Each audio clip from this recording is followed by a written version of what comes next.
जी अस्सलाम वालेकुम दोस्तों, उम्मीद है आप सब खैरियत से होंगे। अच्छा जी, आज हम अटक रिफाइनरी लिमिटेड ATRL की एक बहुत अहम नोटिफिकेशन को डिस्कस करेंगे जो उन्होंने 2 जनवरी 2026 को पाकिस्तान स्टॉक एक्सचेंज को दी है। इस नोटिफिकेशन का मकसद इन्वेस्टर्स को कंपनी में होने वाली एक बड़ी तब्दीली के बारे में आगाह करना है। असल में कंपनी ने फैसला किया है कि वो अपनी रिफाइनरी का एक मेन यूनिट आर्जी तौर पर बंद कर रहे हैं।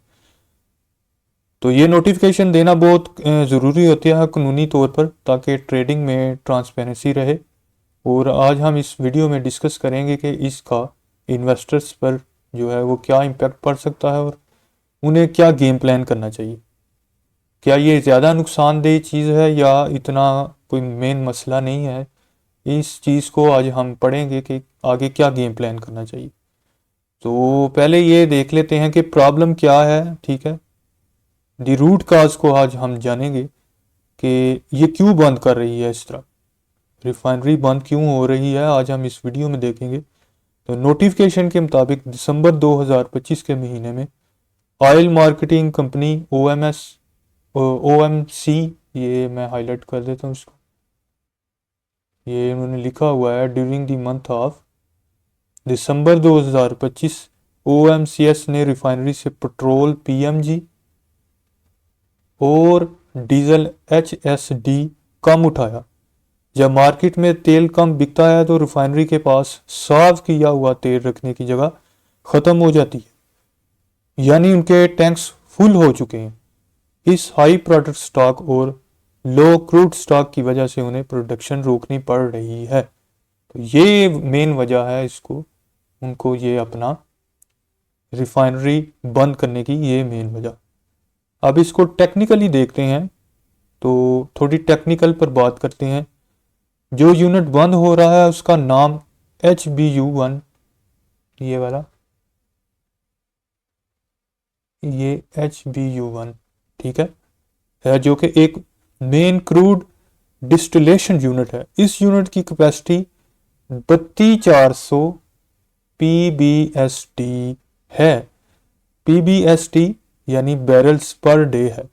ये शटडाउन 4 जनवरी 2026 से शुरू हो रहा है। ठीक है, ठीक है, 4 जनवरी 2026 से ये शटडाउन शुरू हो रहा है। और इसका ड्यूरेशन जो है, ये अच्छी बात ये है कि इतना लंबा नहीं है। ठीक है, सिर्फ ये देखें, इन्होंने इधर मेंशन किया हुआ है कि सिर्फ 3-4 डेज के लिए है, तो अच्छी बात है। ठीक है, और इससे मज़ीद अच्छी बात ये है कि बाकी यूनिट्स और डाउन स्ट्रीम प्रोसेस अपना काम जारी रखेंगे।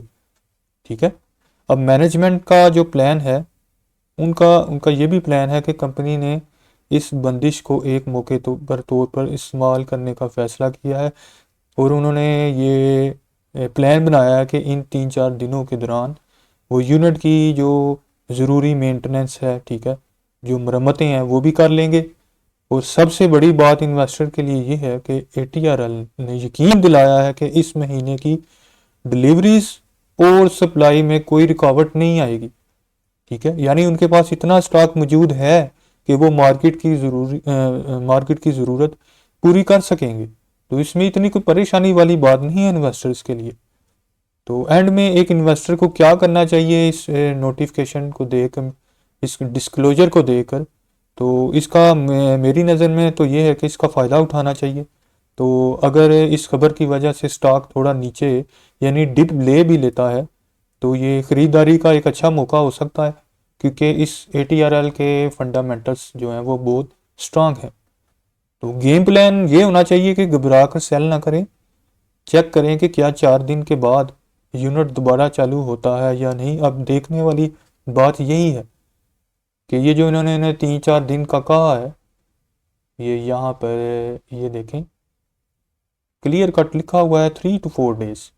तो देखने वाली बात ये होगी कि 3-4 डेज के बाद यूनिट दोबारा चालू होता है या नहीं। तो अगर डिमांड दोबारा बढ़ती है तो ATRL दोबारा अपनी फुल कैपेसिटी पर आ जाएगा। तो ये खुश आइंद बात हो जाएगी इन्वेस्टर्स के लिए। तो सबसे इम्पोर्टेंट थी, आफ्टर 3 to 4 डेज के बाद हम देखेंगे कि इन्वेस्टर्स को नज़र रखनी चाहिए कि इसकी नेक्स्ट अपडेट क्या हुई है। तो उम्मीद है आपको ये एनालिसिस पसंद आया होगा। ठीक है, कुछ इन्फॉर्मेशन चीज़ें आपको इन्फॉर्मेटिव मिली होंगी। तो उम्मीद है आपको ये वीडियो अच्छी लगी होगी। मिलते हैं नेक्स्ट वीडियो में। अपना ख्याल रखिएगा जी। अल्लाह हाफिज़।